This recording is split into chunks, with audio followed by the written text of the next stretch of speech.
आफ्नो साथीको घरमा अध्ययन गर्न जाँदाखेरि बीच बाटोमै समातेर उखुबारीमा लगेर बलात्कारपछि हत्या गरिएको निर्मला प्रकरण फेरि एकपटक तातिएको छ। नेपाल प्रहरी सक्षम नै छ। धेरै घटनाहरूमा सोल्भ गरेको छ, धेरै घटनाहरूमा चाहिँ प्रहरीले समाधान गरेको छ। दोषी पत्ता लगाएर ठुला कारबाहीहरू पनि चलाएको छ।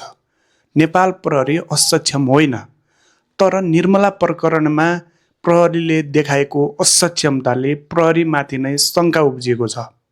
हेर्नुस्, प्रहरीसँग पर्याप्त प्रमाण थियो।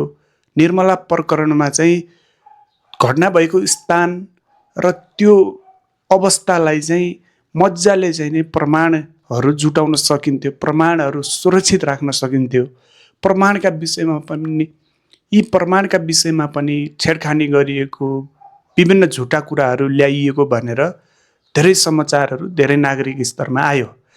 त्यसपछि सरकार विरुद्ध नारा जुलुस लाग्यो, आन्दोलन भयो, त्यसमा पनि 2-4 जना मरे। हेर्नुस्, अहिले बलात्कृत भएर मृत्यु भइसकेकी निर्मला पन्तकी आमाको पनि मानसिक सन्तुलन गुमेको छ। उनका बुवाको पनि मानसिक सन्तुलन गुमेको छ। एउटा छोरी गुम्यो,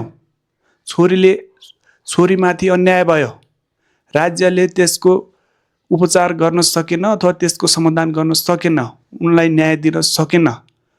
त्यही घटनाको कारणले आज बुवा आमाले पनि सन्तुलन गुमाउनु परेको छ अवस्था। हेर्नुस्, एउटा घटनाले समाजमा कति फरक पार्छ। त्यो परिवारमा त फरक पार्छ नै, समाजमा पनि कति फरक पार्छ। 2-4 जना त आन्दोलनमै मरे गोली लागेर प्रहरीले। अब यो घटनालाई चाहिँ एकचोटि फेरि बहसमा आएको छ।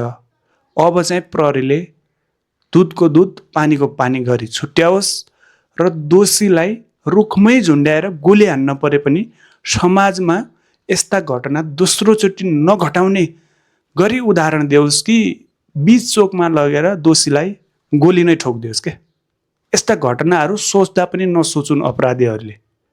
यस्तो न्याय चाहियो।